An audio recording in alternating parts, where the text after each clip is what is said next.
boredom. Unemployment increasing. Industrialization, we have not. Refinery, nothing is working. Electricity, they lie. If this is the government idea of transformation and we have none of it, we should not have any of it. Because before we say the government of slow motion, now it is the government of no motion at all. If they want to stand still at the bus stop or train station and be stagnated without poverty, they have the right to do so, and we have our right to kick them out. Not enough that they are stealing from our children tomorrow for lack of investment in education. They are still embezzling the retirement benefit of hardworking Nigeria, including our grandfathers. They are stealing the port, the treasury, not even leaving some coins for us to war with. Let them be out. Out now.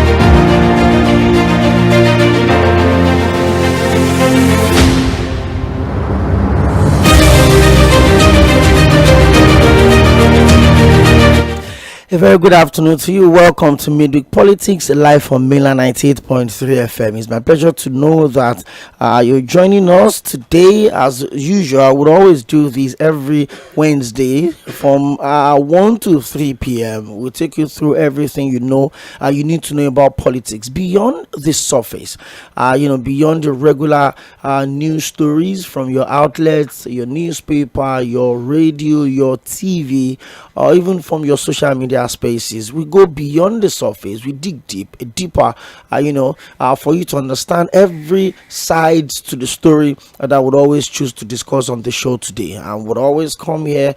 Also, 120 minutes of conversation around politics, hard core politics, to the very fiber of it. Well, I don't get to run this alone. My name is Tᴏɪᴛᴛᴀ and of course, always joining me on Wednesday is Said Fuad and Victor Achibong. Well, we started off with the sound bites, one that a lot of people seems to, start beginning to get very familiar with that, and that was the voice of President Bola Ahmed Tinubu when he was then Asiwaju Bola Ahmed Tinubu, the national leader of the opposition party ACN. That was responding to during the Occupy Nigeria protest of 2012 under the administration of former President Goodluck Jonathan, when subsidy was removed and then fuel went from 83 naira there about 115 naira, and then the country was on lockdown. I mean, the Occupy Nigeria protesters are from Lagos down to Abuja, down to Minna, down to Kaduna. And of course, Lagos was at the forefront of it. We saw the likes of, Pastor Tunde Bakare. We saw Honorable Dino Melaye. We saw the likes of the former senator from Kaduna, Shehu Sani. We saw all of these people, stood up against the administration of former President Goodluck Jonathan and say, you know what? If you ever want to remove subsidy, it would have to be in batches. You can't just come in and remove subsidy in its entirety. But guess what? On the 29th of May 2023, right at the Eagle Square, upon being inaugurated as the democratically elected president of the Federal Republic of Nigeria, President Bola Ahmed Tinubu announced an absolute removal of subsidy. Yes, a lot of people had argued that subsidy was not captured in the budget for June. The outgoing administration then of former President Muhammadu Buhari only captured subsidy from January to May. So the president only made a formal announcement, and upon that announcement, the entire country literally just went, into chaos. Fuel stations started generating, artificial scarcity, increment in cost of petrol from 198 or thereabouts to 350 to 510 to 720. Now, as we speak, a liter of petrol in an oil-producing country is being sold between 1,050 and 1,500, and depending on what part of the country you stay. And it leaves a lot of questions to be asked. What more can Nigerians ask? How much more can we endure in a government that are constantly asked for Nigerians to keep making sacrifices? But guess what? we just in the midst of all of this chaos delivered a 21 billion apartment for the vice president of the Federal Republic of Nigeria. And of course, recently took delivery of Escalade to be added to the convoy of Mr. President. I mean, it's a whole lot. It's a whole lot. Families can barely survive. People are struggling to make ends meet. People are taking their kids out of school because they can't afford to pay the tuition fee of their children. Is tough, but Nigerians have a consistently resilient spirit. Would always keep going. Sometimes I think that is what the government is taking advantage of, or maybe Nigerians would always say, maybe when you get pushed to the wall, that is when we always choose to react. Once again, it's Midweek Politics live on Miller 98.3 FM side forward. It's another Wednesday, and we're here again to have conversation. We have PDP on the menu today as usual. I would also have a lot more to do. Well, Mr. Kola Ologbodiyan, the former National Public Secretary of the PDP, is saying, you know what, the PDP, we need to breathe, and the likes of Atiku, we need to stop being the centerpiece of the whole quagmire within the PDP. Last week Monday, Ottoman Shomi was our guest on the show, and he told us that the problems are there for everyone to see, if only they choose to speak the truth. Side forward, it's another Wednesday. Good to have you join us on the show today again. Yeah, good time to discuss nation building, midweek politics. It's always a pleasure to be on the show with you and Victor, and basically looking at the major issues in the polity, around policies and around politics. And I had to quickly just share that information with you when I saw it drop, and it's just important that again we pay attention to what is happening in the PDP as a party. It's just for the sake of nation building, really, because what then is left of a democracy without a vibrant opposition? And whether we like it or not, the PDP is still the largest major opposition political party in Nigeria. But what has become of the PDP should trouble any true Democrat. The fact that as a party they've not been able to properly resolve their issues. And if you look at what Mr. Ologbodiyan is saying, it's just about two individuals. Earlier in the morning I said that the major problem is Yᴏᴜᴛᴜ. That the PDP has no problem. The only problem they have is Wike. But Wike is PDP. And PDP is Mr. PDP. But again, I think I want to add to the list. I want to add that Atiku is also a problem, and I think that if these two individuals can allow the party breathe, drop down on their ambitions and their interests, then the future of the PDP looks bright. But the fact is, I've always asked this question again when they formed the Committee of Reconciliation and the Disciplinary Committee. The Disciplinary Committee has not even been talking. That's the Tᴏɪᴛᴏ Committee. Is the reconciliation I speak and even when they say they've, the last statement was that they have no problem, and I'm like, the problem you have is that you don't even know your problem as a party. Because for you to solve a problem, you must admit that you have a problem, and you must identify the problem. And that it starts from there. But I think the PDP know what the problem is, but they are not bold enough to address it, the problem headlong. So it's not as if they don't know what the problem is. So you have a party completely divided along interests. People have their own personal interests which they are pushing above any interest of the party. And if you look at the way the PDP is structured, you understand that, look, this problem did not start today. Remember when there was a problem of zoning or no zoning? All the political players in the party took different positions on zoning based on personal interest. It wasn't as if there was any commitment to equity. All the gladiators just wanted their egos to fly. They were looking for an arrangement that would help their different interests and ambition. Of course, Yᴏᴜᴛᴜ was hoping to get the ticket of the party.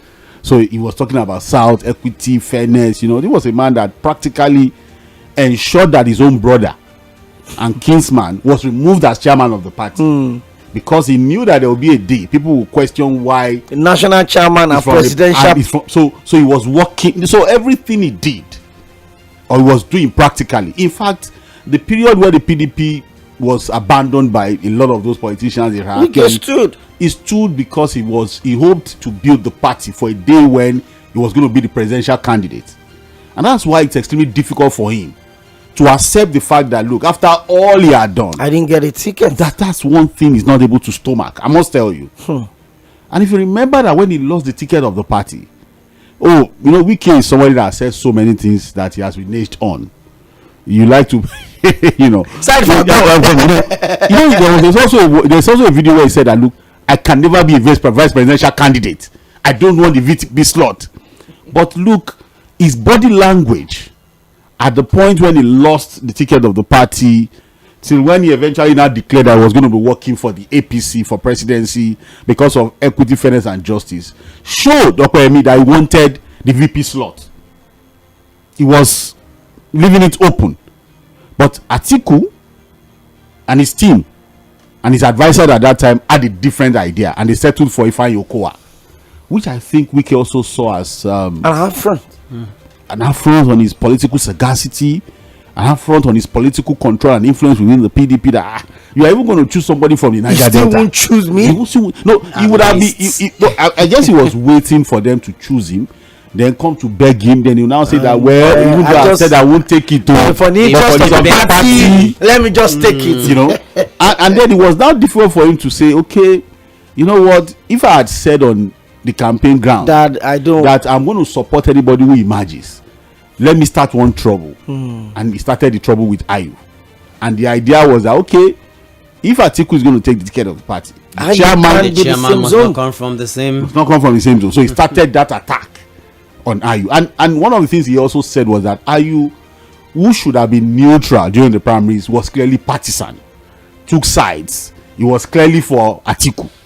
And I'm surprised that he didn't even go too personal with Aminu Tambawa that eventually ditched all his effort. Aminu Tambawa was the game changer. He was. But he went for Ayu.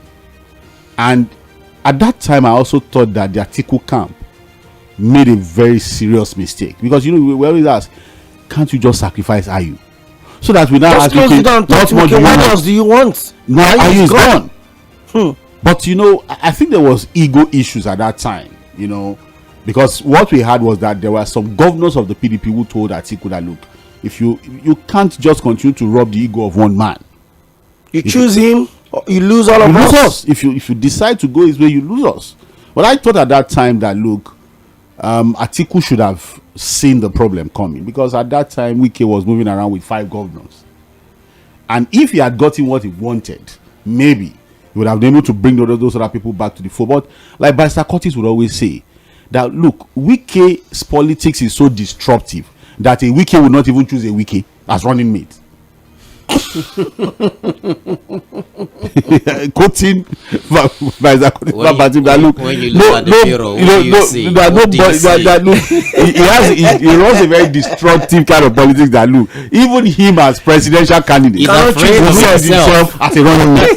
Because just imagine Atiku and a Wike ticket on the ticket. And then if they had won, the Wike use. But we've got it to a point where you ask yourself, can the PDP resolve its issues? Bala Mohammed has been on and trying, off. but he's been on and off.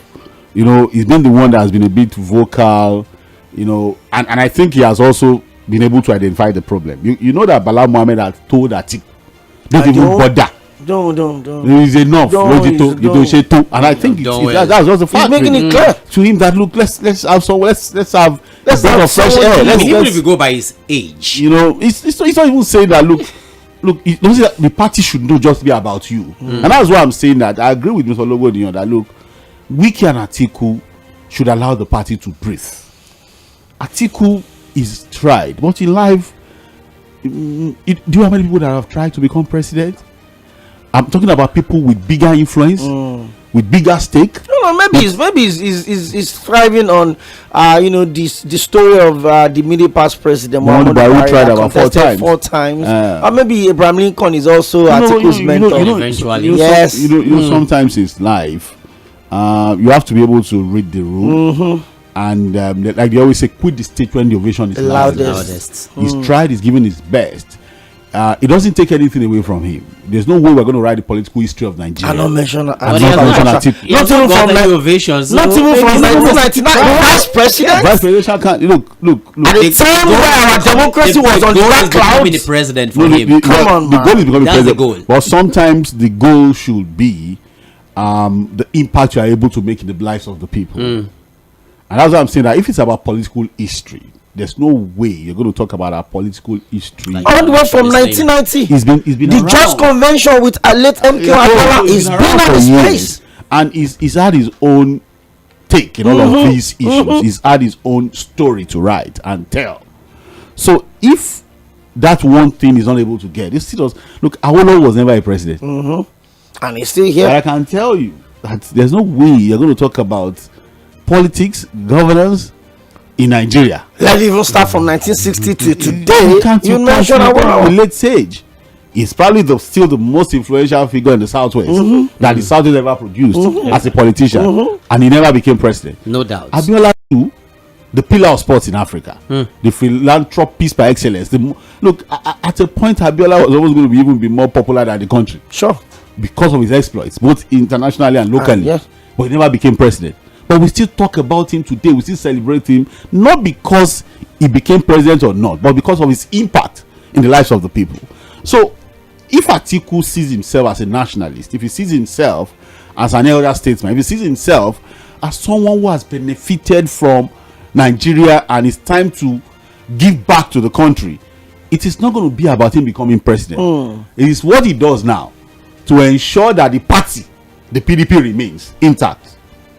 And that would mean that he has to also look at the big picture. I think it's time for Alhaji Atiku Abubakar to sacrifice his ambition for the sake of the country. It's tough. I'm just saying. I'm coming, Victor. You will lead us into the first story. But I think for me, and sorry for this comparison, but I think PDP is like Manchester United in football right now. I mean, there's this, there's this illusionary grand deal that the PDP thought they still have, and they've struggled since they became opposition in 2015. They've not been able to get their heads together. They lost the 2015 election. The first time in our modern political history that a sitting president was going to be defeated democratically. They lost the 2019 election because they went into that election with a divided house. They lost the 2023 election with the same pattern. 3 straight elections right now. On every election cycle, they keep dropping numbers. They had Edo for the taking. They lost it to the APC. Ondo is coming on the 16th of November, and it's looking like it's going to be tilting towards one direction. I think the PDP needs to wake up. The old glory is there, but the truth is this, and the times are changing. The political dynamics are changing. There are some governors that were governor in 1999 that can never be governor in this country today. Should sacrifice, and why it should be looking at the bigger picture. What about? I know where you're going to. Now, if you ask today, what is the end game of Wike? Of Wike as I won't have it. Nobody will. Because as it is, look, simple. The question is, has this dropped his ambition to become president? It's looking more like it for the next 8 years, maybe. Good. Okay, no, let again. This is new job and friendship and love for the president. He's always cooking with the chief of staff, with Abia Mila. All of the moves, that we're seeing of Nyesom Wike politically now. Let's ask ourselves, what is the end game? What does he want to achieve, really? This was a man that was almost going to become the flag bearer of the PDP, if not for the Tamboa 11th hour magic.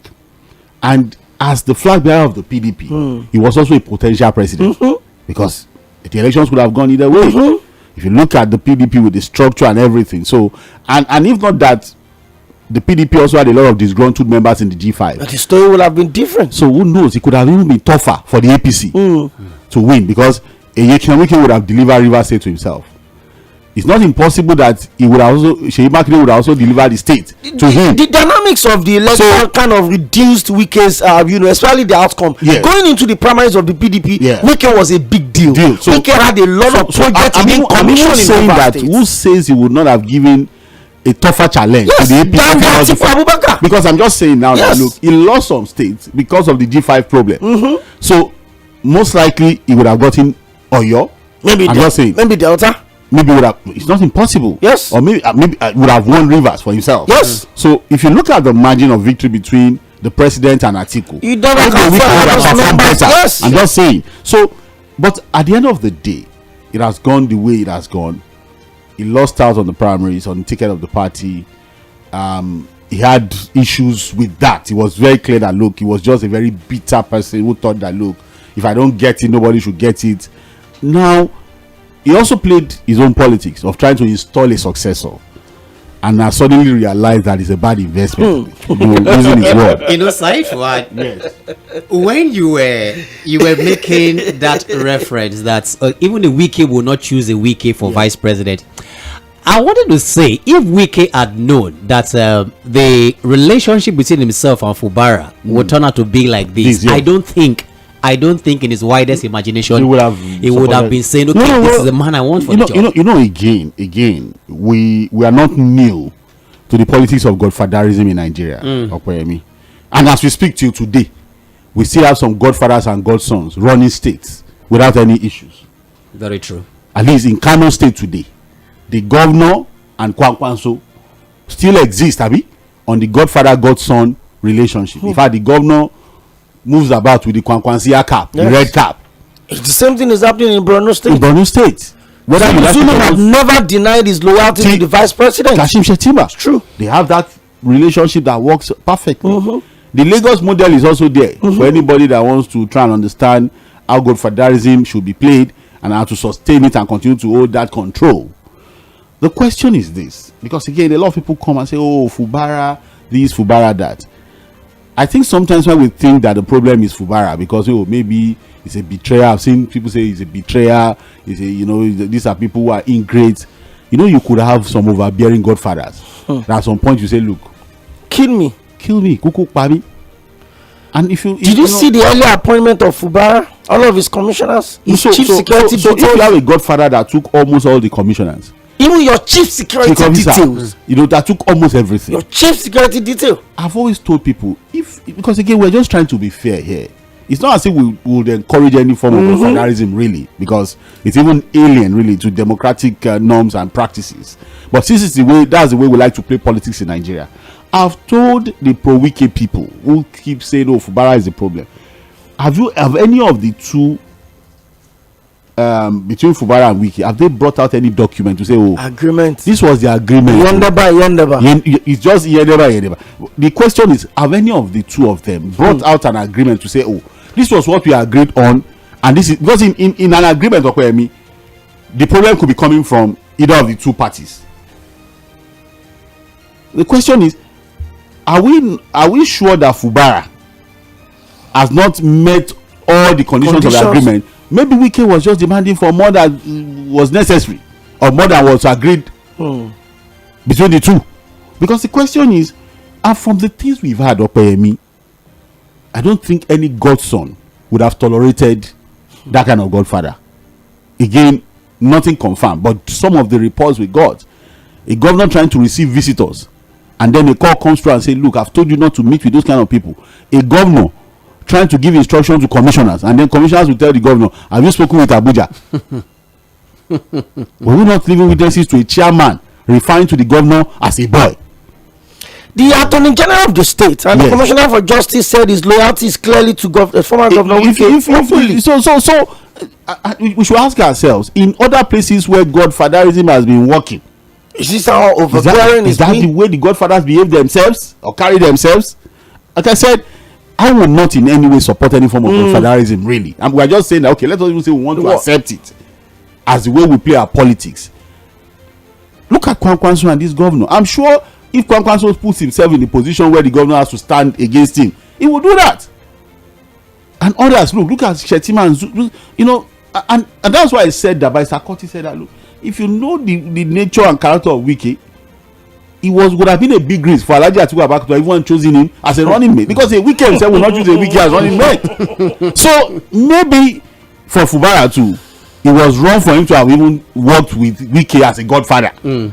because there are godfathers and there are godfathers. Because maybe they didn't see the signs on time. I remember there was a guest we had in the Situation Room, the former commissioner for housing, also commissioner for information under Wike's first term, and he talked about the fact that there was never a time that Fubara said he wanted to be governor. And the director of finance are very willing to. Victor, you lead the PDP as we speak, and why we spend a lot of minutes on the show on this conversation today is this: for if we all agree that the only way you can change a government going to the ballot as opposition, whether you're Labour Party, whether you're peeps, to the people, so that when they get to the ballot, listen to what Honorable Kola Logbodiyan, the former National Police Secretary of the People's Democratic Party, said around the issues going on with the people. When we come back, Victor will lead us into our story for the debate. The question is this: the convoy of Mr. President, are they also on CNG? Stick with us.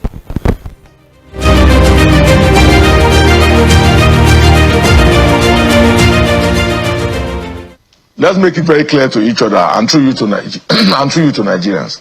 I look forward to that day where PDP will be allowed to breed without the issue of the former Vice President Atiku Abubakar or the current Minister of the FCT, Nyesom Wike. The PDP is larger than two individuals. The PDP is a party of hundreds of people, of millions of people. We cannot reduce it permanently to the level of, what did the Atiku side say? What did the Wike side say? What of those who don't have sides? What of those who are moving beyond the election and the convention of 2023? What of those millions of Nigerians out there who are looking towards the PDP to come and rescue them from the pains, the pangs that they are suffering under the leadership of the APC and President Bola Tinubu? So, are we going to die on this spot? Is this the spot where we are going to wreck the country and turn the nation to a one-party state? It's easy to bring normalcy and redecorate. It's more difficult.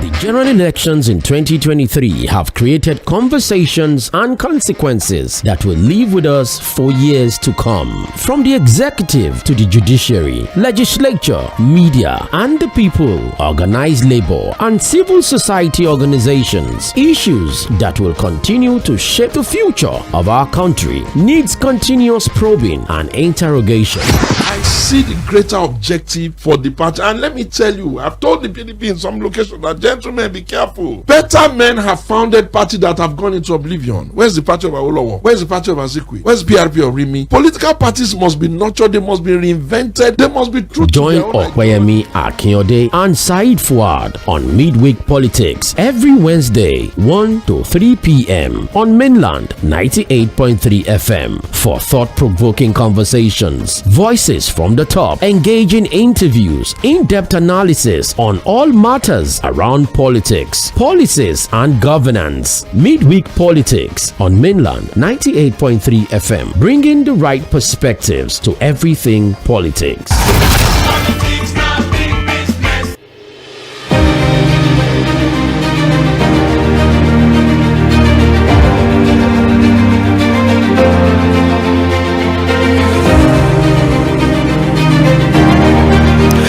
Thank you very much and welcome back to Mainland 98.3 FM. Well, on the issue of the minimum wage, His Excellency Governor Abba Yusuf of Kano State has appealed to the people to exercise some level of patience, that they've gotten the reports on the advisory committee that was set up to look into the issue of the minimum wage, and they would implement it very, very soon. Other states are doing same. The governor of Ondo State, Lucky Ayedatiwa, whether for political reasons or for proper implementation, let's see how it goes. He's also talked about the state going on to pay a minimum wage of 73,000. Of course, we heard that of Lagos and a few other states implementing it. I'm sure you know that some states in Nigeria that are not even implementing the 33,000 yet. Yes, Victor, let's get into the conversation today.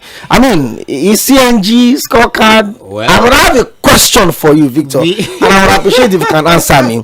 We've seen the convoy of Mr. President. Okay. I was privileged to, cover his visit to Lagos, one of his leave. And I saw the convoy. About 35 to 40 SUVs were on that convoy. Some of them running on V. And very recently, an Escalade was added to the convoy. In fact, when the president went to, Borno State to, sympathize with the people, he went with the Escalade. So I want to ask you, Victor, are the convoys of Mr. President all running on CNG? Well, yeah, I have to laugh first. You should know. I have to laugh first. Anyway, good afternoon to everyone that is listening to Midweek Politics right now on Mainland 98.3 FM. My name is Victor Achibong, and it's a beautiful day. I trust you're also feeling good so far with all of the conversation. Well, Okpe, to be very honest with you, I think it is only the presidency that can come answer that question that you've just asked. Because I am not there. I don't belong to the team. I don't know if they have converted their engines to CNG or whatever it is that they want to do right now. But like you rightly said, we need to reel out some of the scorecards here, because recently we saw it was virtually everywhere where the special advisor to Mr. President on information and strategy in the person of Bayo Anonuga, he reeled out some interesting, fantastic scorecard that he feels the president has achieved since he came into power, this particular administration. The headline here captures it as times are tough. Yes. Will things get better? Sure. Now they now ask Nigerians, which is one of the things I'm also asking Mr. Said to please, as they said, consider these facts and figures. Now, starting with trade surplus milestone. It says here that in the first quarter of 2024, Nigeria achieved a record trade surplus of 6.527 trillion naira. By the second quarter, that number rose to 6.945 trillion naira, which is a 6.5% increase. By half year 2024, very interesting statement here. It said that we had exported enough to cover half of Nigeria's 28.77 trillion naira budget. That is the first one. Now, in the era of fuel independence breakthrough, the scorecard here says that for the first time in nearly 40 years, Nigeria no longer imports fuel. Thanks to the Dangote refinery, Nigeria is now, is there. Sound far easy. Is there. Easy. Is there. That's the scorecard. It says, thanks to the Dangote refinery, Nigeria is now a net exporter of petroleum products. As of October 2024, the NNPC has stopped placing orders for fuel imports, making a major milestone in energy independence. The third scorecard, economic growth in one quarter of 2024 compared to the same period last year. It went further to say that this was driven by a 10.15% growth in the increase in industrial outputs. In the area of foreign affairs, ensuring that the country avoids the fate of economic crises like those seen in Venezuela and Zimbabwe. This was possible because the Central Bank of Nigeria shifted from prioritizing artificial currency stability in accumulating reserves, and it went to the area of stock market performance. And it says that the Nigerian Stock Exchange has broken 4 records in the last 16 months. In November 1, 2023, the Nigerian Stock Exchange hit its highest level of 70,581.76, which is a 1.9% rise in one day. In January 10, 2024, it says that it made gain of 1.6 trillion naira in a single day and hit 83,191.84 all shares index. And in January 2024, it says the Nigerian Stock Exchange crossed the 100,000 basis points mark, becoming the world's most profitable stock market. I hope you heard that word very well too. And then lastly, March 28, 2024, peaked at 104,562.06, which is an 89.84% increase year to date, making it the second best performing exchange in Africa. Recently, we got it from the World Bank African Pulse that the Naira is the worst or one of the worst performing currency in the world. In fact, it depreciated up to the tune of 43%. And from the scorecard given out here by the Special Advisor to the President on Information and Strategy, what Nigerians are currently going through and what Mr. Bayo Onanuga has just read out to Nigerians as a great achievement of this administration's policy. Is this a true reflection, or this is what Nigerians just need to grapple with? Take the information, whichever way you see it, just flow with it. Say forward. We can't flow with lies and deception. It's not the right thing to do. You can't flow with deceit. It's even very wrong to flow with misinformation. I won't waste too much time on the too many figures we have in what has been posted. If I had to check and recheck again to be sure that this was posted by Mr. Bayo Onanuga. If you've gone to some embassies, Okoyemi, Victor, the interview might not be more than 4 or 5 minutes. But what they are looking for is just for you to tell one lie. That's all. And they rubbish every other thing. That's all. So when they ask you 1, 2, 3, 4, 5 questions, maybe they pick a hole in whatever you said and you are saying. They automatically just rubbishes everything you say. Just you can't be trusted. Now, there's a lot to puncture because of time. Let's just deal with the second issue, which is the easiest really to deal with. And according to this post, which is on Mr. Bayo Onanuga's page, he said for the first time in nearly 40 years, Nigeria no longer imports fuel. Is that true? You see, when I started asking Victor these questions, you thought he's beside that you. was why I said it's only the presidency that No, it's not about presidency now. Because if I had to check to be sure that it was Mr. Bayo Onanuga himself that posted this. Yes. Because he said that line alone. He said for the first time in nearly 40 years, Nigeria no longer import fuel. That's a lie. A very big one. Not a fat lie. And this is enough for me to rubbish every other thing he has said. Because I just told you, you can say 100 things. If you begin to pick 1 or 2 lies in it, what's going to bother with the other things? Not even with the government that has a huge trust deficit. Let's go further.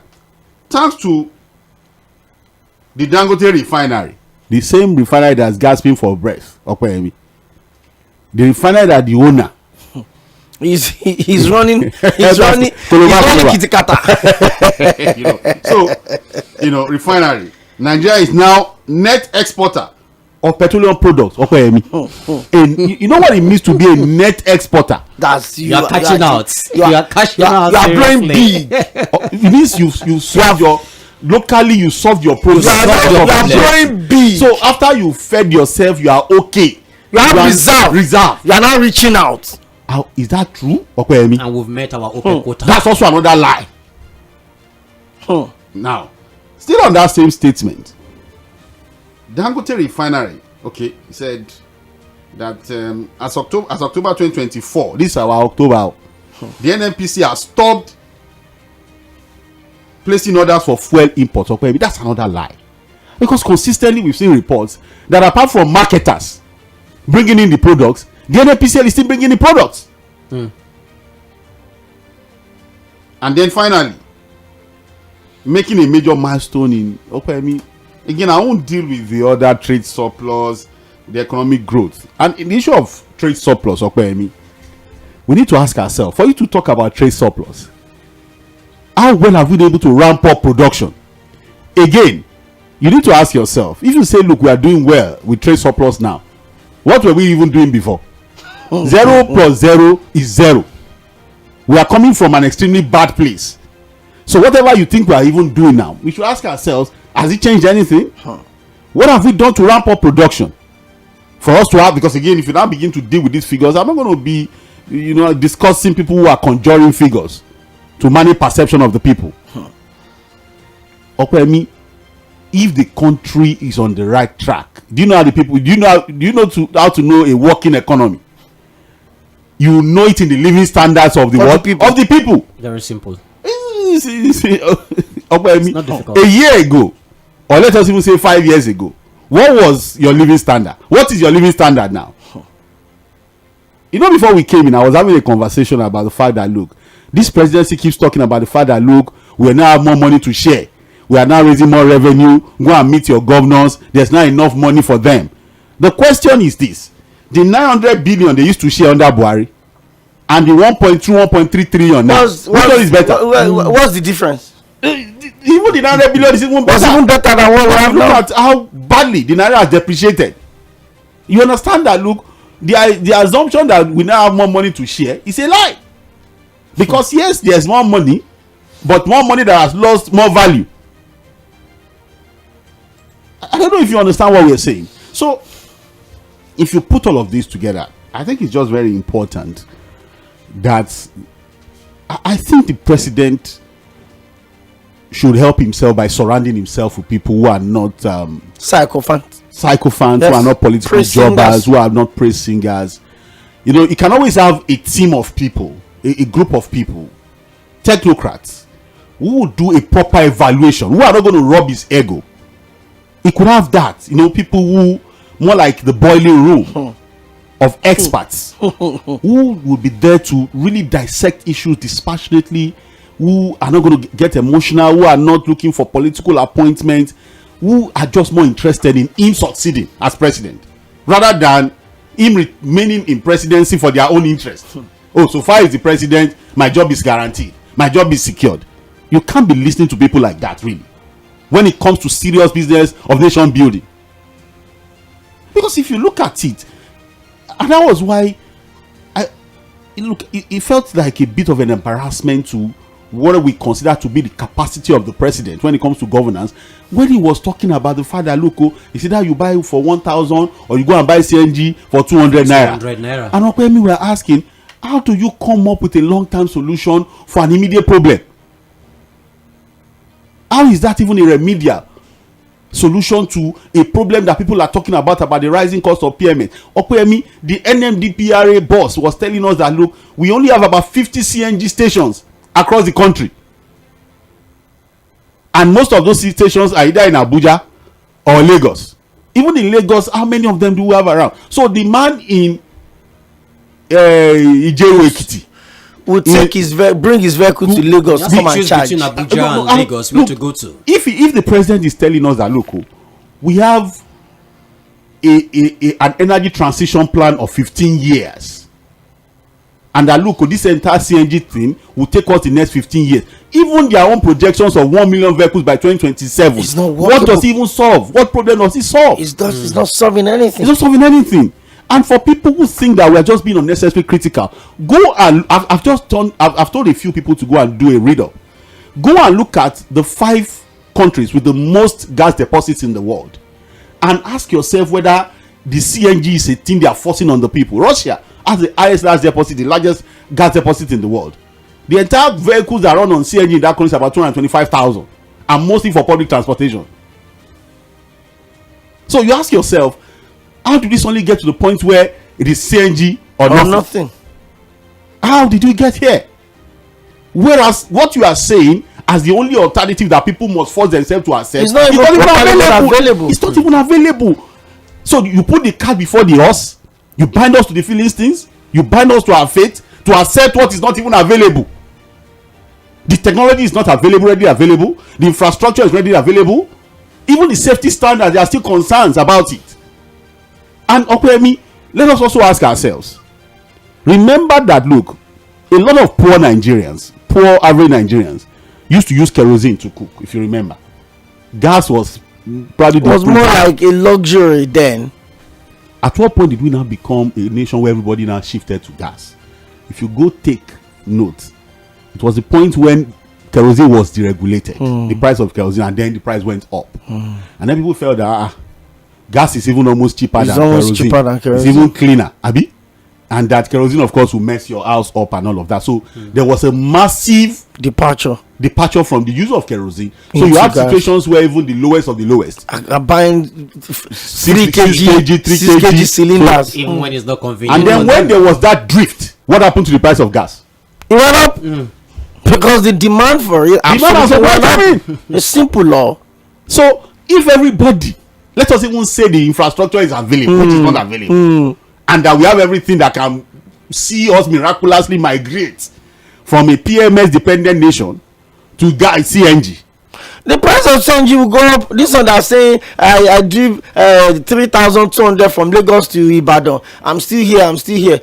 It will go up. You probably run back to that's petrol. when you begin to hear that we cannot produce enough. This and that. The price you were even buying before was subsidized. We now have to allow market prices to do this, and it's a matter of demand and supply. All of a sudden, the market forces. Before you know it, the thing will now begin to compete with PMS. Yes, or even surpass. And you've already converted your get the conversion of PME. They said, we are trying to convert free for public transportation. On this matter. So I should go and look for 1.2 billion naira now to convert, and then be looking for the CNG station to charge. So in my area, there are no CNG. So if somebody was saying that if you run and you run into traffic, you tow your vehicle from so that's why we are asking, how can a long-term solution be proffered by the president for an immediate problem? It's just a problem, and we are not. Look, the success of President Bola Ahmed Tinubu is our success because we are all Nigerians, and he's the president. We are feeling the pain. We are all feeling the pain. And then Okwemi, like I said earlier in the morning, where then is the doctrine of leadership by example? Doctrine of necessity. Let's see a situation where, for perception management, to encourage Nigerians, they begin to change all their vehicles to CNG. Let's do a video and say, this is our booth. We are all having this cylinder. The convoy of the president running on CNG. The convoy of the vice president running on CNG. The convoy of the governor running on CNG. The minister running on CNG. The senate president running on CNG. Side fact. Welcome. CNG is the big deal. So are we saying the CNG is for the talakawas like us? Is that what we are saying? And is that how to... And we keep talking about reforms. A one-sided reform that is only for the people, that is only on the part of the people, is going to take us nowhere. So, again, I think we've gotten to the point where we are sounding almost like a broken record. We've said all we need to say about these twin policies of the president, of subsidy removal and floating of the currency. And what we've said is that, look, there's what is called policy sequencing. Somebody argued with me earlier in the morning to say, all of the presidential candidates said they were going to do the same thing. But what about the methodology? What about the approach? We both say we are going to go to Ibadan. And then I decided to go by rail. And then you decide to enter by the fact that we say we are going to the same place does not mean we are going to approach the issue the same way. Yes. And that's important for people who keep trumping up this, sentiment that they all said they're going to do the same thing. But what about the how? How they were going to do it? What was going to be the approach? And in policy planning and implementation of PME, there's always what we call sequencing. One after the, you understand, the first step, the second step, third step, and for each step, before you move to the next one, you do an evaluation. You don't jump into a policy, especially when it's a policy that has far-reaching implications on the living standard of the people, and then you begin to evaluate. You don't gamble with the existence of the people, the living standards of the people. And then look at the IMF and World Bank. You can see the double speak we are getting from them now. Stay on course for 15 years. But many of your people are sliding into poverty. They're still telling us that, despite all the things you say you are saving, you guys are still borrowing money. Your currency is the worst performing currency. They've even downgraded our growth projections for growth. So why they are encouraging us, to continue on that trajectory of what I call doom, they are still telling us the reality that, this is your reality. And Mr. Curtis said something on Sunday, for people who don't know, maybe they need to go and read about these neo-colonial structures of the IMF and World Bank, how they were created, what their purpose is. Russia is fighting them today, through the BRICS. Russia is fighting tooth and nail to say, look, it's going to move his economy and that of his friendly nations away from the dollar conversation. There's a lot of work. More countries have applied to join the BRICS because they're like, the World Bank, IMF are a tool to begin to hold us down. But these same institutions are the ones we are patronizing, we are listening to them. The way we are, God forbid, if we slide into any crisis, the way they are encouraging us, if we slide into any crisis, I'm sure you know that the companies of some of these nations encouraging us to go on this trajectory will be the ones selling weapons to us to kill ourselves. Of course. We have to be careful. They will make money because other nations that are now having different wars and conflicts, they are not the ones manufacturing the weapons they are using to kill themselves. Those weapons are coming from some of the nations. The second thing they will do, Okoyemi, apart from weapons, right, is that look, their mercenaries will come here to steal our resources. Because amidst conflict, ain't they doing that already? Are they already doing that? Who are the illegal miners? So with more conflict, it's an opportunity. Look at what the US was saying recently. Go to Libya. Libya today, what has become of them? Who are the guys in charge of their oil now? And that's why it's dangerous to continue on this path. And then lastly, they will now come here with all their aids, Abi. They will come with all manner of foreign aids to say they want to help us and all of that. And then we become a beggarly nation. More IDP camps will be opened. And then when we have now destroyed everything, God forbid, which will never happen to us as a nation, they will now still be the countries and institutions borrowing us money to rebuild our nation. What we are saying is that our leaders need to look inwards. Sit back here and look for homegrown solution to our problem, because the most sustainable solution to the problem of Nigeria and indeed Africa is here in Africa and in Nigeria. Well said, enough said. It looks like the conversation around maybe cabinet reshuffle, or maybe issue of cutting down the size of governance, maybe the president's decision to move a bit away from the old drama around that, and maybe it's beginning to yield result, because I've got some breaking news for you as we speak. Well, President Bola Ahmed Tinubu and the Federal Executive Council had been reported to have scrapped the Ministry of Niger Delta and the Ministry of Sport Development, and that is breaking as we speak. And there will now be Ministry of Regional Development to oversee all the regions development commissions, such as the Niger Delta Development Commission, the Northwest Development Commission, the Southwest Development Commission, and the Northeast Development Commission. The National Sports Commission will take over the role of the Ministry of Sports. The Federal Executive Council approved the merger of the Ministry of Tourism with the Ministry of Culture and Creative Economy. The decisions were taken today at the just concluded Federal Executive Council meeting in Abuja just a few minutes ago.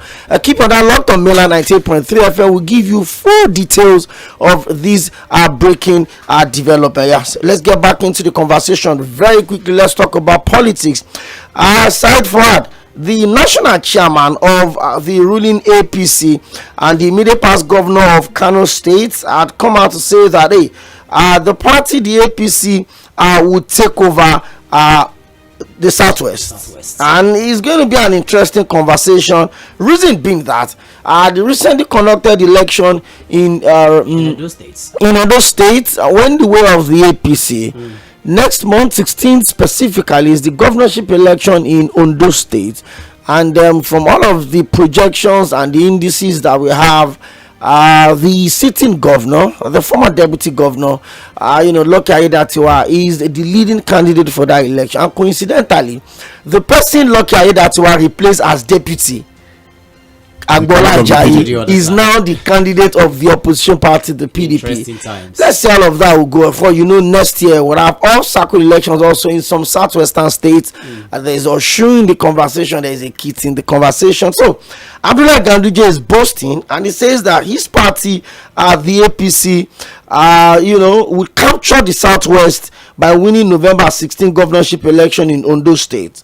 Mr. Ganduje stated this when he led members of the National Working Committee of the All Progressive Congress to a stakeholders meeting in Accra, the state capital. He also said he therefore vowed to ensure that the APC takes over the PDP left Oyo and Osun states in order to boost the President Bola Ahmed Tinubu's support ahead of the 2027 election. He states, and I quote, "In this geopolitical zone, we must deliver 100% or nothing in favor of the APC. Therefore, Ondo State, you must be the forefront of the two other states of Oyo and Osun.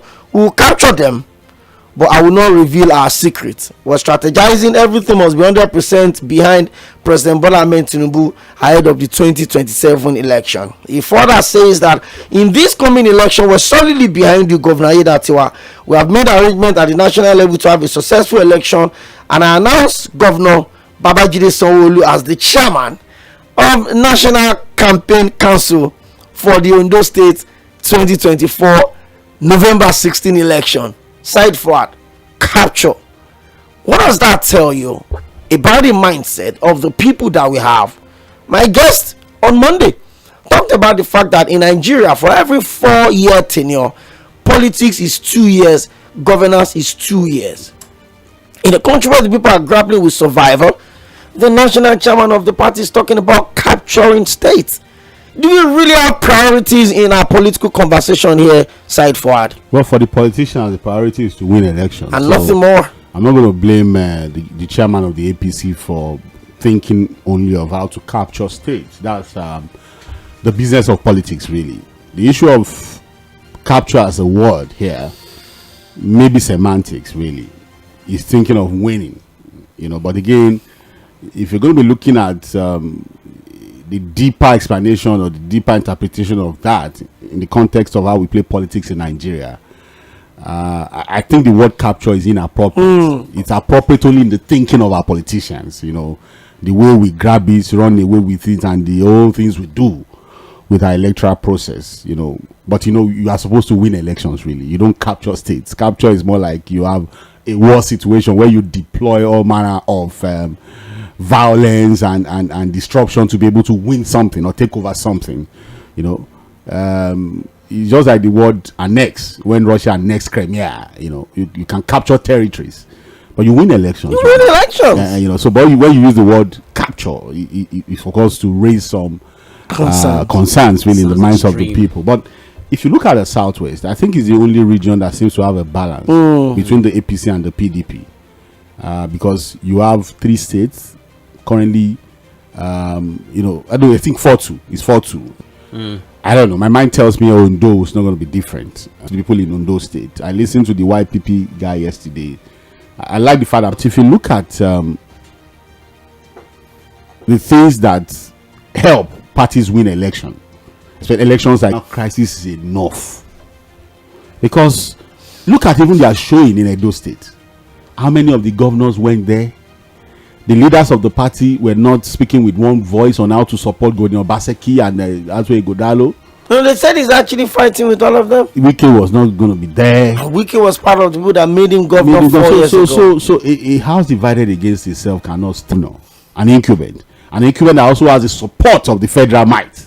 That has the federal might. You need to really put your house in order. And this is not a Buhari presidency.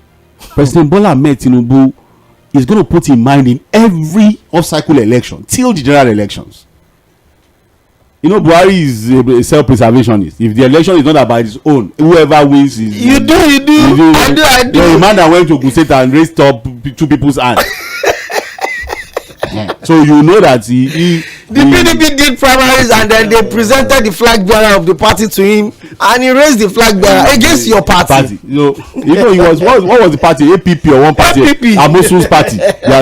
And he said, at the stage he said, vote for me, then vote your conscience when it comes to go. So but if President Bola Ahmed Tinubu is not going to behave like that, he understands his politics. And whether you like it or not, the game for 2027 has started. It started. And the more states you are able to get, the easier it becomes. Because again, whether you like it or not, the governors are going to be, your strength. How you're going to mobilize. They're going to be the ones to bring out the votes for you and what have you. So I understand why my mind tells me Ondo is not going to be too much of a problem for the APC to retain. But if you look at Osun, I was watching some videos for the secretary of the APC, Ajibola Bashiru, SAN, was talking about the fact that, look, the umbrella has turned completely. I have a lot of friends actually from Osun State. And while some people are thinking that, look, Adeleke's emergence, next year, I think his election is next year. Yeah, so he's still going to retain the seat, blah, blah, blah. He's very popular. The family is strong and all of that. And what I've told a number of them is that, look, it's going to be a difficult one now, because this is President Bola Ahmed Tinubu as president. His relationship with Oyetola, because people are saying that Oyetola will still be on the ballot. He's been frequent at political conversation in Osun so the conversation is that, look, he's still going to go back and hopefully want to win a second term. And if you look at the body language of the president, he's not going to sit back and allow things to just play out. He's going to give his support. At those stages, he said it. Do you want me to deliver the state to you as the president? That interpretation should be in the minds of the people. I will not be the one to start. But it's going to be the same attitude towards all of the off-cycle elections, especially in the southwest, the home region of the president, or your state. I will not be surprised, Okoyemi, because I was telling someone, I said, look, in this conversation of PDP reconciling or not, the person that I will never trust, I would rather is BSM. Wike is the devil. Wike's position is already is the devil. But GSM, the man that has been everywhere, he's been so the man that delivered the state for the opposition, that and even in recent time, you don't know where he stands today. One moment he's criticizing the president for Supreme Court autonomy of local government. The next thing is denying that he is working for. So Mr. Sheyi Makinde, is an interesting because guy. He has said that he also would be involved. He will become his successor. Whether it's going to be on the platform of the PDP or another party, time will tell. But my mind tells me that the government of your state is soul, flesh, and blood. Is not completely in the PDP. So it's just body that is there. And my mind is just, I might be wrong. But so if you look at it really, you can see that the PDP is in trouble. By the time we approach 2027, their numbers would have, my mind tells me that 13 states they hold. Because we have 2 off-cycle elections next year. Yeah. We have 2 off-cycle elections also in 2026 ahead of the 2027 election. So because just 23 state governors contested the general election alongside the president. So I mean, it's the isolated elections, like they call them. So it is easy for them to channel 30,000 police officers, mobilize the entire structure. Now the governor of Lagos State is the national campaign coordinator in Edo State. He's been delivering. He's been delivering these elections. But let's see how it goes. Let's see how it goes. Side for before we go away from this particular conversation, now let's look at it from this other angle, still staying with the PDP, because we have a story here saying that Bala Mohammed succumbed to pressure when it comes to who would continue as the acting chairman of the National Working Committee, talking about Umaru Damagum. And you've said here expressly that as far as the PDP is concerned, they are yet to have their house in order. But we've been seeing a lot of changes. Recently, Olagunsoye Oyinlola was called upon to take up a responsibility of ensuring that the house of the PDP is put in order. Now, going into this election of Ondo State, November 16 to be precise, and with this latest development that is happening within the PDP, yes, I understand that you might want to bring in the story of Wike and Atiku, but it appears the other guys now begin to understand that we need to start doing things right. Now, with this latest development, Bala Mohammed suddenly accepting the fact that yes, Umaru Damagum should be allowed to work and work effectively for them to achieve their desire. Do you think this is going to have any sort of effect or impact in this election? Now, it might not. Now, I'm not trying to speak for them. That why am I not working on those states? Now, do you think going forward into 2027, all of this development happening in the PDP could make them be once again that strong opposition that they used to be known as?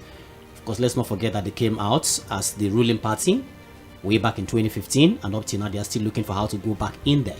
But then, going with all of this development, do you think that there is a possibility that the PDP eventually may begin to get it right? They are not doing anything to get anything right. That's the problem. It's not just about Bala Mohammed looks like the courageous one out of all of the governors.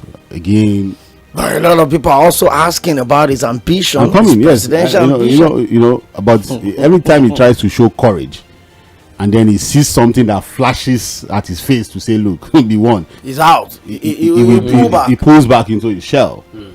Because the report is that, look, a case was brought up at a court in Zamfara. Very true. compelling that the NEC meeting must hold and National Working Committee must hold and all of that. But again, he has said that he's not aware of any court case. He's distant himself. There are 2 committees in the PDP now. We mentioned it earlier. The Reconciliation Committee by the former governor of Osun State, Ilola. True. They've not been able to reconcile nothing. The other one, Tᴏɪᴛᴛᴇʀ Disciplinary Committee, they've not been able to discipline nothing. Because when it comes to discipline, the anti-party people of the PDP, we all know, and they know. And those are people they cannot even face. When your child goes, who is going to discipline who in that party? And you know, again, the money shows the day. These things are simple to calculate. The projections are very simple. The political survival of Nyesom Wike is hinged on one thing as we speak.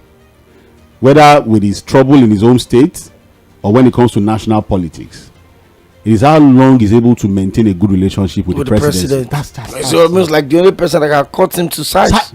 As in, cut him to size, take him away completely from political relevance. He knows it. He knows it. And what would be the game or the benefit for the president and the presidency or the federal might, as we call it politically, to continue to enable Wike and strengthen him?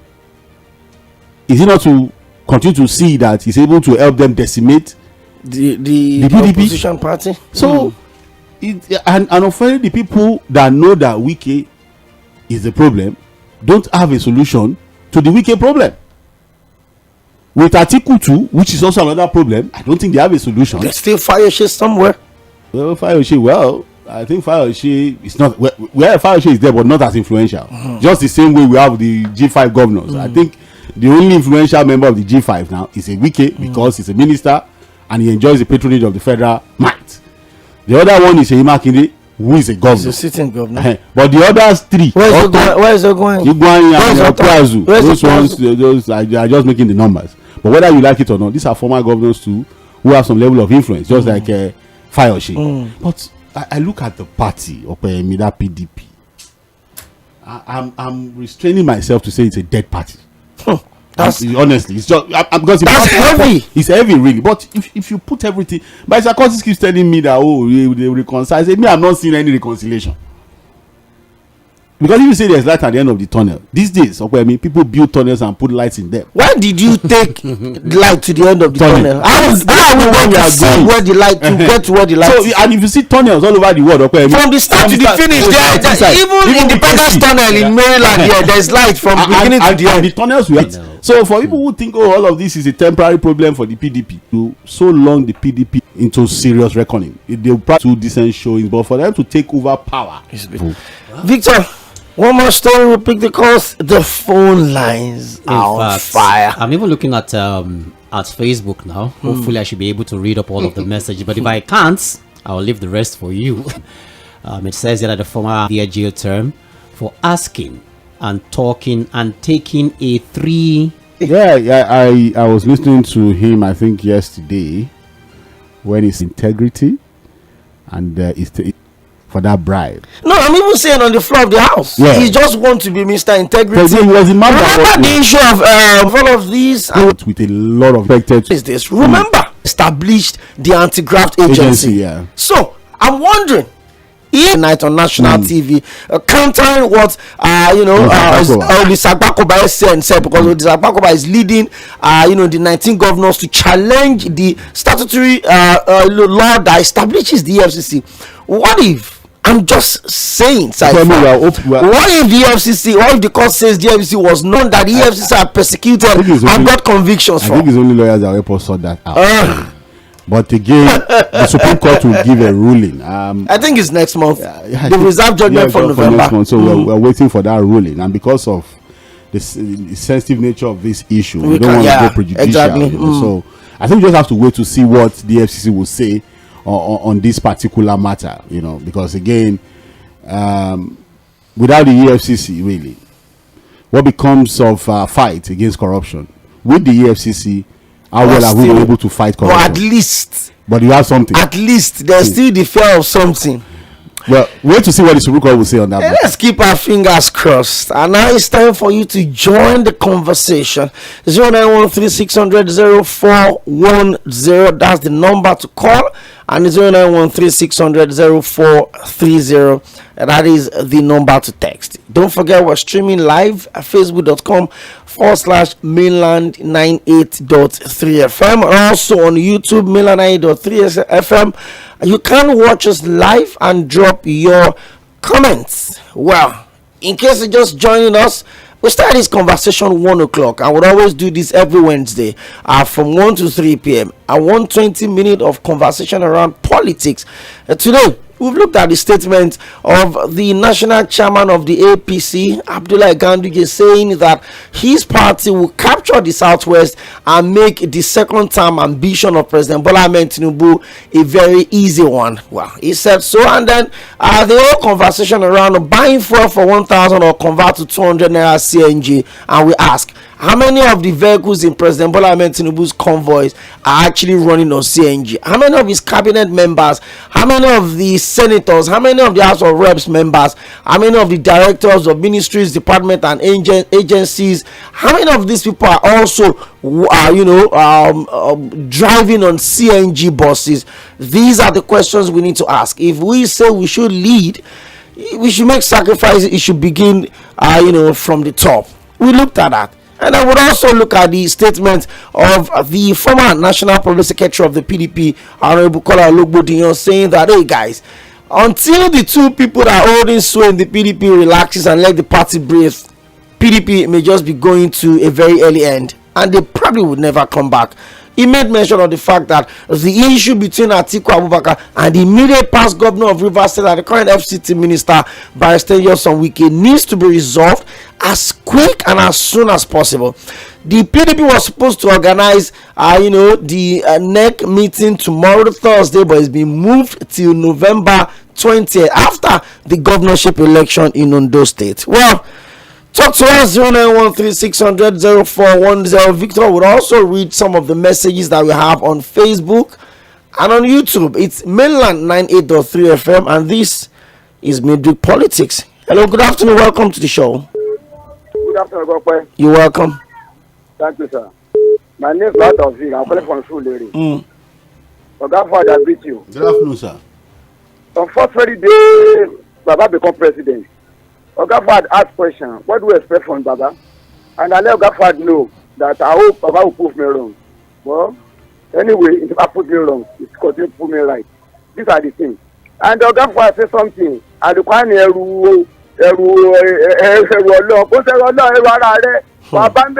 Continue for me what you cannot do. But like I always say, people who agree with me, that all these are not so dirty.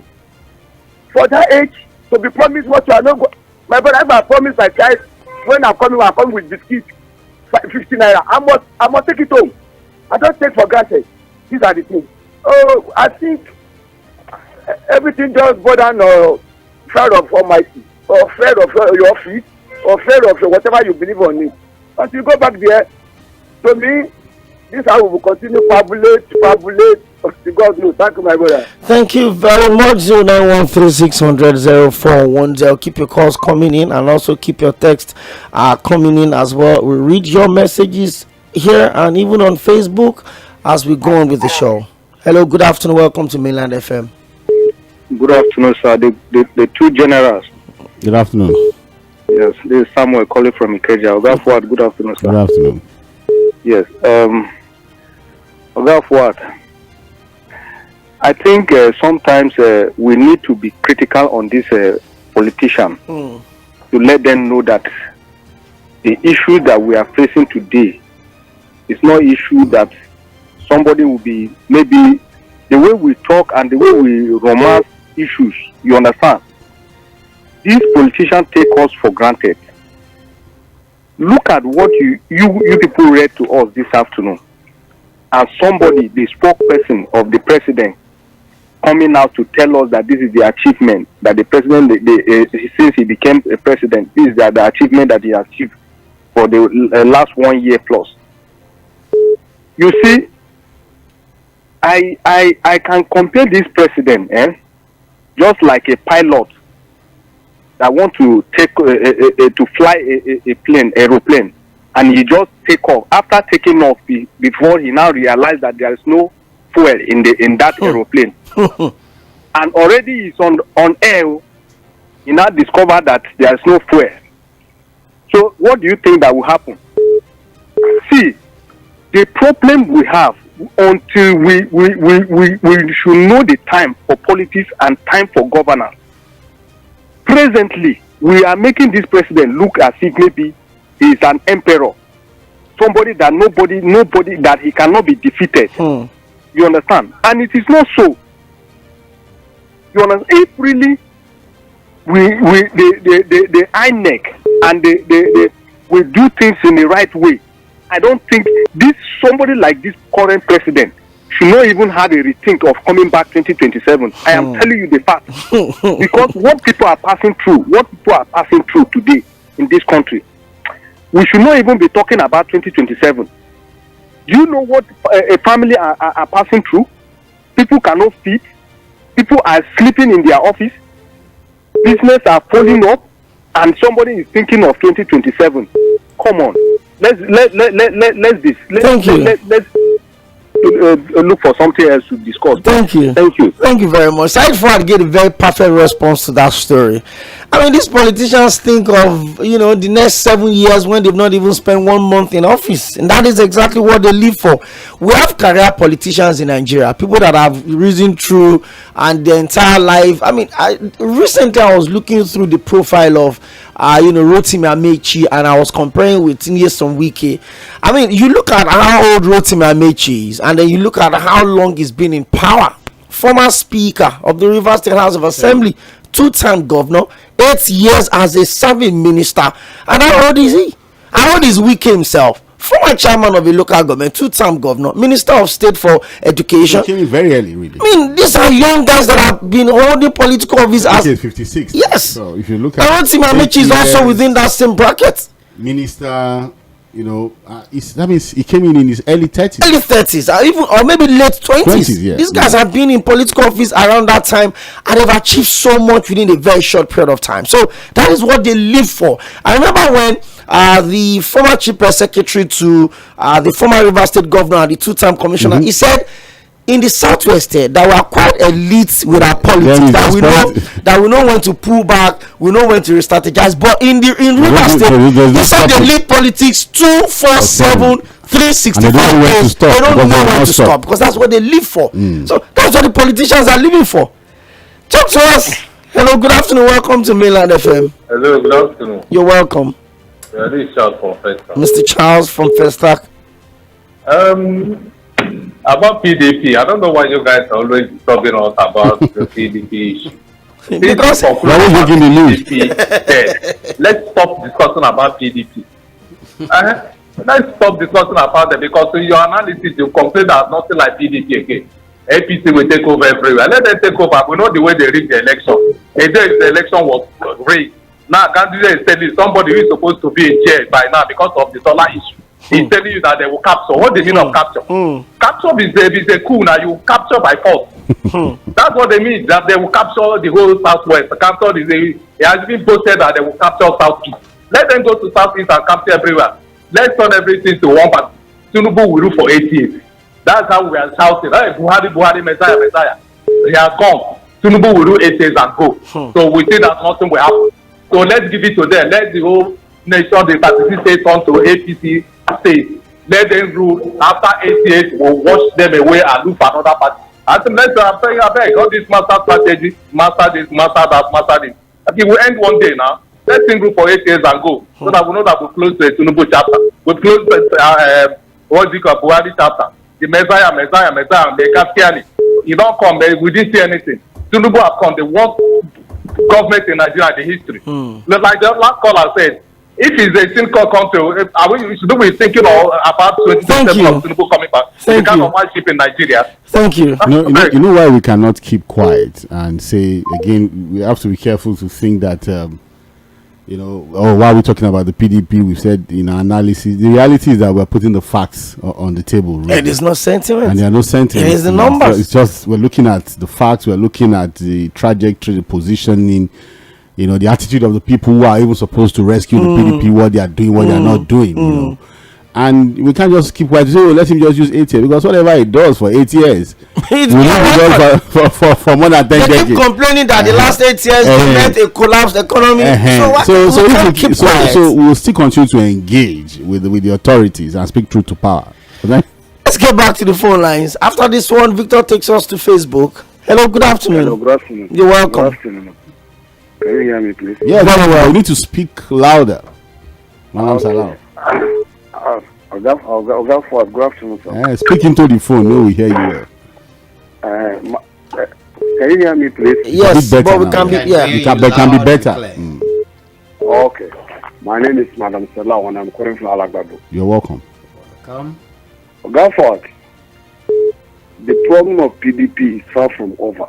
And if Atiku now declare that he dropped his ambition, and they make Wike, they now say Wike, let you be our presidential candidate in 2020. So the problem will solve? The problem will never solve. Okay. Because first, Wike is fully aware that PDP is dead. So Gaford, the PDP of today is not the same PDP of even 2019. Of course, yes. We had a time that they have over 20-something governors, right? Good. As at today, let me talk for my region, the northern state that I came from. As I'm talking to you, PDP is dead completely in the northern part of Nigeria. You understand? It's completely. There is nobody that you can point that this person can deliver. Are you taking Lamido? Lamido is dead completely. It's broke. He has no any political value in Jigawa again. Are you told Konkoso is no longer out there? Atiku himself cannot deliver Adamawa as we speak today. He's not sure. He's not sure. Because all these problems that they say, they are not targeting Wike. Wike is not the problem because it's their friend. Those governors they are talking about. Wike is their friend now. It's their mate now. You understand? They are targeting Atiku. And he refuses to understand. And let me tell you the first thing, Ogaford, maybe you understand, you're so economical about it, or you kept quiet about it. Do you know that as we speak today, another Wike is coming in PDP? That is the governor of Oyo State. Makinde is another Wike, and it's a political mathematics by APC. Because in the next convention of PDP, if Makinde not happen to be the presidential candidate of PDP, he become a rebel again. Already he has 4 governors by his side. You understand? So you get me. So if you look at it critically all round, and the party itself is broke. It's broke because nobody is ready to. Nobody is funding the party really. You can't be opposition without money. You can't. Publicity, you have to make some publicity or whatever. No. So APC have discovered that. And do you know what things are? Let me tell you. Every politician has a missile in his pocket. And he's ready to fight anywhere. To fire that. Even the America that we are copying, is the missile not fire on Bill Clinton? Monica Lewinsky politically. Isn't it? Is it not fair on Barack Obama? He's not a citizen of America or whatever. Recently, didn't you see we saw what happened to Donald Trump? All these are political missiles. So politician is ready to use anything in his disposal to protect his interest. So as far as I'm concerned, PDP is dead completely. Completely is dead.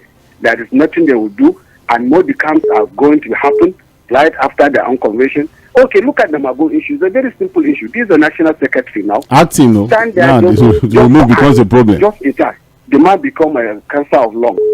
You know, he refused to go, and now they are supporting him. They don't go. So, okay, what can you offer Wike now? Wike was almost a governor. In fact, he's richer than some of governors like my state, Yobe. There are some governors that the money he's getting, they are not getting in their own state. So what can you finally go forward? Before I drop, I heard you saying about Konkoso and Abba Yusuf. That relationship is no longer condemnable. That cab you see is a fake cab. But at least, at least we are not seeing the fight. We are not seeing the fight. You see wearing the red cap. Sir, let me tell you, there are some faction within the ANPP now in Kano. While they are fighting 괡ᴜᴜnᴜ, that 괡ᴜᴜnᴜ should let Abba receive rest. You understand? But they are still wearing the cap until they remove the cap. That cap is fed. Even 괡ᴜᴜnᴜ himself, he knew that cap is fed. What happened between him and Ganduje is going to happen. Thank you, Malam. That cap is fed. Thank you. And thank you. Thank you very much. Always an interesting engagement with Malam. I like his northern perspective. I mean, his knowledge understand the politics of the axis. So, Victor, take us to Facebook. I will come back to the phone lines. Okay, let's just take 1 or 2 messages here. This is coming from Dada Olajide Peter. He says, good afternoon once again. It saddened my heart how the presidency spokesman concoct lies and rub it on our faces. And all you hear is that the president moves around at night. I actually wrote this one in Yoruba, but I will read the English part of it. Exactly. Spiritual forces, he put that one in bracket. He said, why are they also not using the CNG vehicles and forcing it on the masses? Are they even considering the safety of the masses? It is well with my country, Nigeria. Mainland FM, School of Factual Policies. Thank you very much. That one was coming from okay. Pick a call from there, please. Pick a call. Okay.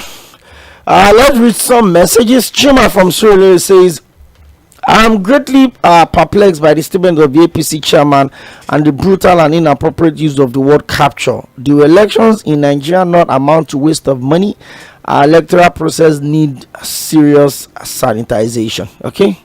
I'll keep your messages coming in. This one says, I'm Ochoga Solomon from Ikeja, talking about Bayo Ononuga. By the time you check the records of Lai Mohammed, Garba Shehu, Femi Adesina and the rest, you would see it fit to advise the APC to open a university where people are taught how to tell lies.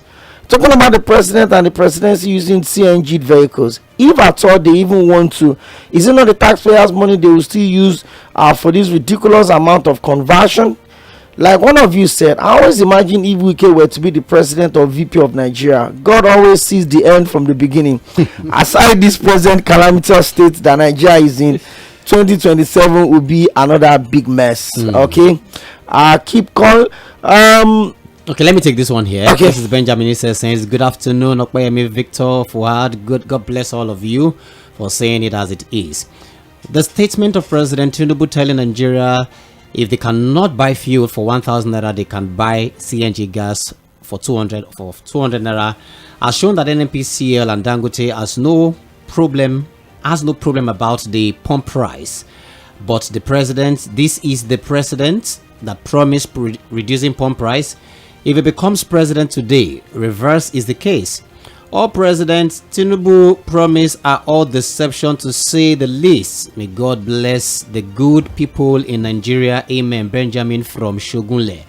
Patrick Obiazo says, is anyone still surprised by Bayo Ononuga in his characteristics, militant and manner? Summarily shoved aside a jury. Okay, interesting. He said the unrestrained lies is spewing and the grand deception is propagating on behalf of the clearly confused and inept governments to wink the unintelligent Nigerians have shown his hatchet job on Nigerians' dramatic removal. Unfortunately, Ngelale's dramatic removal now. He said, unfortunately, they rub such bare-faced lies daily on our faces because they believe that they have rendered the citizens too hungry to think rationally and too weak to talk or react. Lanre Olakomi says, Mr. Kweyemi, is the word captured new in the mouth of politicians, most especially leaders of our political parties? Captured was introduced by the PDP around 2002. Eberechukwu Theopris, okay, I hope I got your name right there, says the statement credited to the president regarding the cost fuel and CNG is a clear indication that he doesn't understand the magnitude of hardship we are currently passing through in this country. And finally, from me here, Informer Francis is saying Wike should be shown the way out of the PDP, otherwise there will be no peace in the party. Wike cannot be playing the game of here and there. How can they leave a cantankerous and recalcitrant, yes, okay, human in the party? Words. Those are very strong words. Very strong words. In the party to be scattering it. For what now? And he put an emoji there that is really angry, and he actually is. He said the younger members should take over and throw him out. I'll leave the last word for him. Thank you very much, Informer Francis. Okay, Informer is also calling. Hello, good afternoon, Informer. Good to have you join us today. You're welcome.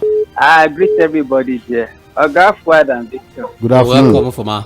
Yeah, let me start from Fuad. Hey, just limit the way you praise the number. I praise the number. Wait. How have I praised him? Yes. There's a way you normally looking at things that it's easy for him to win 2027. Please. And just limit the way, give kudos to his political power. Because whatever anything is doing today is not the honor of the position, number one. Let's look about that.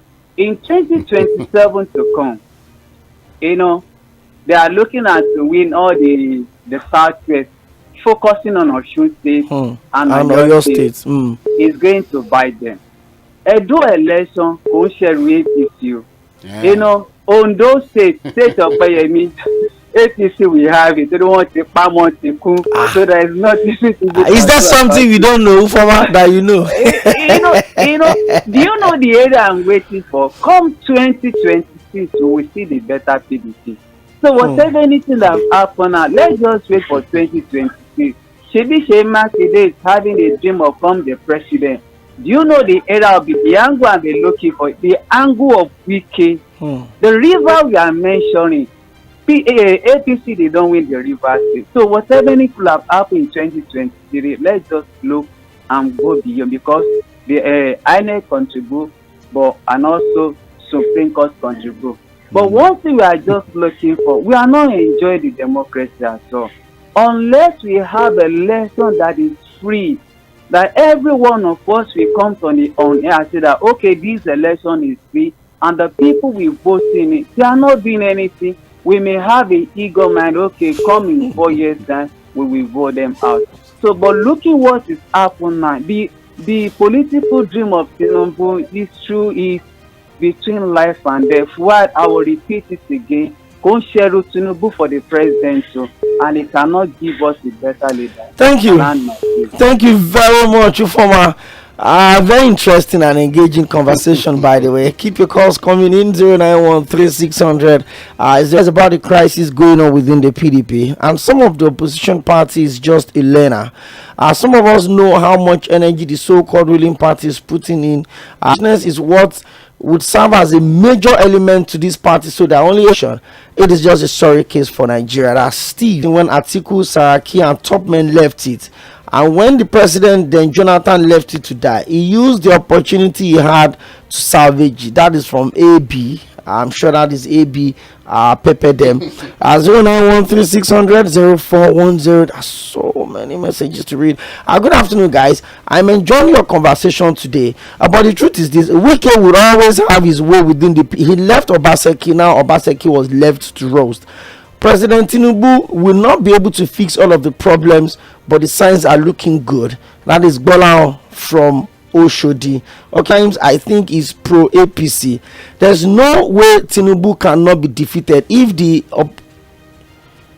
opponent party, okay, I guess you mean opposition party. If the opposition party come together, let us have a Atiku Abubakar and Peter Obi joint tickets. Let's see how much progress that would give us. So that is Shola from Bagada. But we had the same in 2019. Atiku and Wike. But it's a very different thing. Atiku and Peter Obi were in ticket in 2019. The question now is, if you are talking about that ticket, the possibility of that ticket, who is going to be the president, who is going to be the running mate? That's a Time will tell. These are the issues now. Mr. Lakomi, good to have you on the show today. Mr. Payemi, You're welcome. good afternoon. You are a wonderful man. Thank you. Mr. Fuad and Mr. Victor. Good afternoon, sir. You're welcome. You are all great men. Yeah, thank you for giving me the opportunity. I've been struggling to reach out, but thank God that I'm able to reach out. Now, let's start from PDP. Wike, former Governor Wike and Alhaji Atiku Abubakar. Former Governor Wike, he stood by the party when Alhaji Atiku Abubakar was on sojourning from one place to another. And I think there will always be a love loss between both of them. They cannot even work together in the first place. If at all, I think former Governor Wike was given the deputy vice president running mate. In fact, they cannot work together. Now, and Alhaji Atiku, that what he did then, his character is what is hurting him up to this moment. Leaving the party, coming back, at times he will go to abroad, Dubai, come back when the election is near, and he will begin because of the money, he has the money. He will get it. The money back, sorry to say that, he will definitely get the ticket. So, FCC, the current FCC Minister Wike, he has been with the party and he has been spending his money for the party. So it is difficult for them to send him away from the party. The case of Mr. Wike is just like when a fly, mosquito lay on your scrotum. So you have to press gently. Thank you very much, Mr. Lakomi. We need to let you go. Victor, I mean, it's very interesting the perspective that people are having to this conversation. I don't know, maybe we've got messages on Facebook. We've got loads of them here, and I don't want us to abandon. I would have gladly taken, but it appears I'm having a bit of glitch. Okay, AB is also texting, and it says Jagaban magis tourism and creative economy and scraps Niger Delta and sport. If you understand what is going on in the Ministry of Niger Delta, then you understand that ministry needs to rest. The lifespan was short, eventful, but you have to go, my guy. Glorious Crown on Facebook is talking to us, and it says President Tinubu is deliberately mocking Nigerians. This is a man that promised fuel pump to be less than 200. Now he's telling us to choose between 1,000 fuel and 200 naira CNG gas. It's unfortunate. Ifeoma Francis on Facebook says Wike should be shown the way out of the PDP, otherwise there will not be peace in the party. Wike cannot be playing the same game of here and there. How can they leave it? Okay, I think Victor took that one already. Let's quickly pick more calls as they continue to pour in. Madam Ife is talking to us today.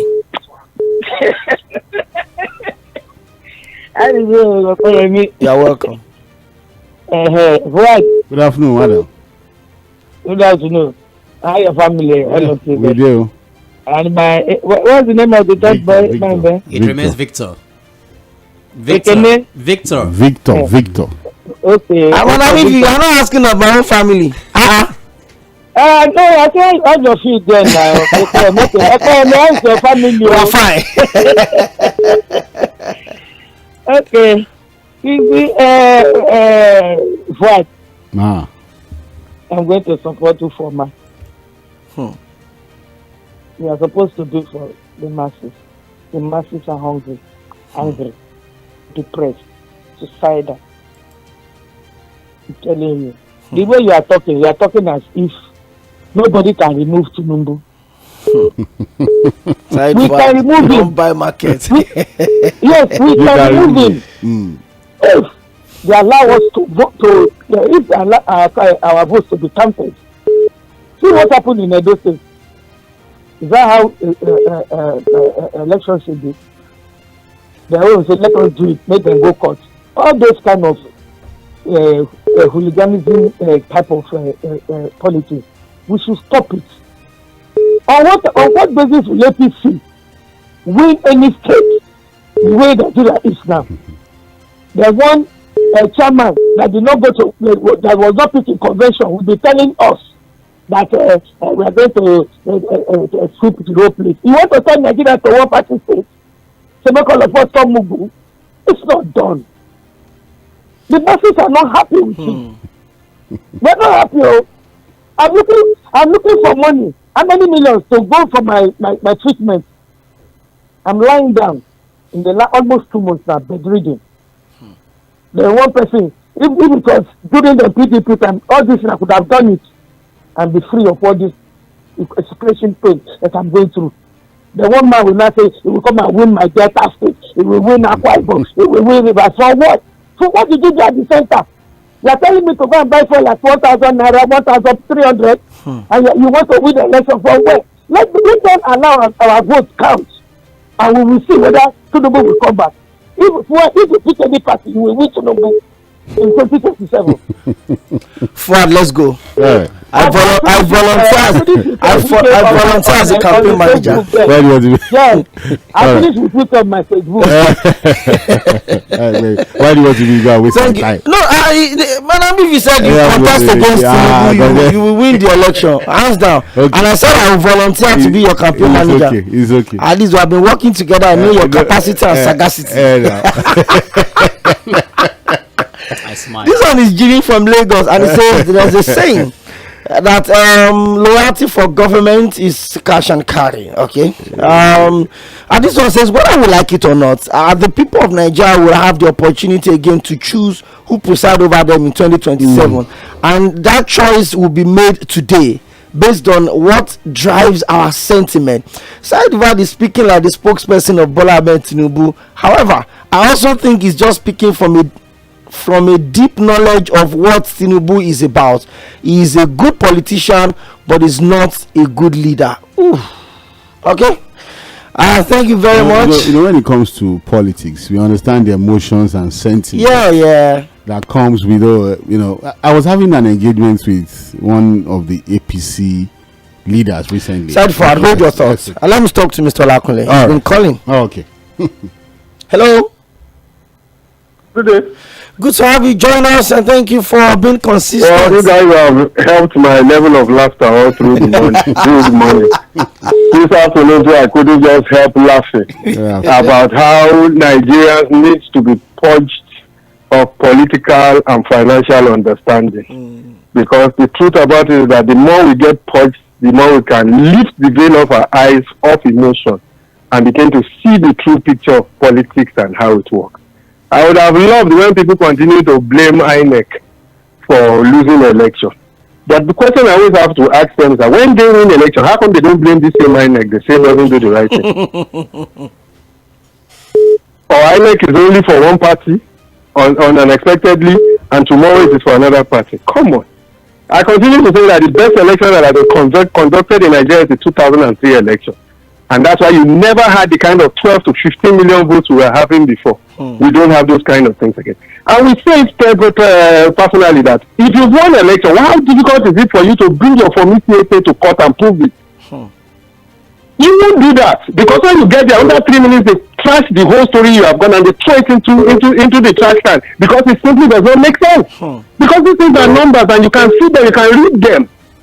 So how you now sit within your house and believe that because fuel is expensive, because the challenges are there, that one party will lose the election? It doesn't work that way. It doesn't. Did PDP not lose? If they will go to court, they will still lose because they did not win that election. So sit down and purge yourself. When we beg you to stand up and go and vote, you will vote. It's the middle class that will sit at home, and that's why I continue to say that we need to stop this subsidy. It's the same subsidy you expect that are not doing well and win election. So people need to wake up and ask themselves the two questions. Do they truly love Nigeria or they love their emotion? If you truly love Nigeria, you stand up, wake up and do the right thing. Not from your house and buy data and begin to type and talk on emotions and not look at the best things that will make Nigeria move forward. Nigeria is a country that has been in a lot of turmoil and challenges prior 2023. 16 billion owed in dollars. 6 trillion owed for subsidy we couldn't pay. Our revenues was plummeting. Companies were closing down. Yet we said they should continue to subsidize fuel. Fuel that we have subsidized with over 500 billion since 1978. What betterment has it done to Nigeria? Thank you. Are we not getting poorer?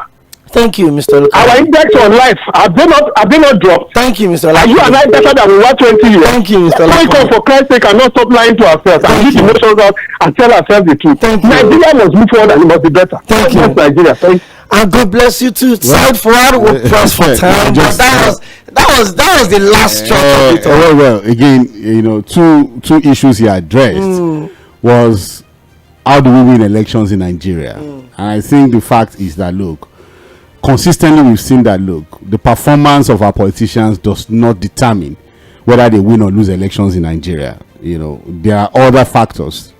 You understand what I'm saying? So the sentiments of, oh, they did well, they didn't do well, this accusation of, oh, speaking like an APC person, I've always called for electoral reforms. Okay, forget about, from EC and all of that. The point when we got the illusion that, because somebody is not doing well in governance, he will lose the election. That's a lie. They will still win because the electoral process is flawed, whether we like it or not. There are areas of the electoral process we need to fix.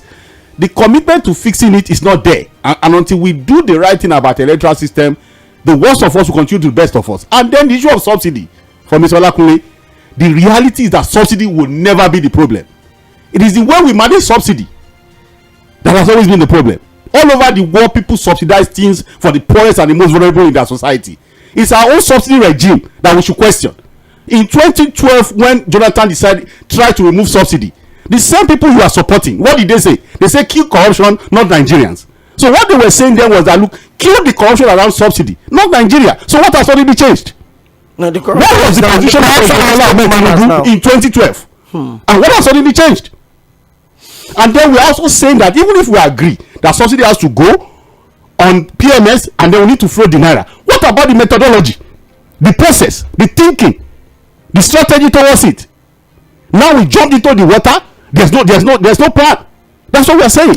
Side forward, we need to go. And I think for 3 straight weeks now, I've seen a whole lot of emotions, in your submission, and I understand why. It's biting really hard. Patrick Obiazo says the last presidential election in Lagos State shows that without the aid of INEC and the security agencies, Tinubu is nothing politically under a free election. Okay, Lala Kwame say, why should some people castigate Fuad for saying the truth? Those castigating him should know that 34th state was in the kitty for PDP sometimes ago, and they always said boastfully that they will be in charge for 60 years and 36 states. I'm totally against a one-party state as it is. Well, as somebody is requesting that we should play back the audio of President Bola Ahmed Tinubu that we played earlier at the start of the show. Please, everyone, please help me play the audio of Mr. President again. Thank you. That's from Rosemary Etoa. It's about the end of the show today. Thank you very much, Victor Achibong. It's time. I thank you for your time on the show side for it as well. It's always a pleasure to be here. Well, 3 o'clock, I will see here. I will try to calm the tension a bit as we have a request Wednesday. That is the boss. There's J Dan, good guy with bad intentions.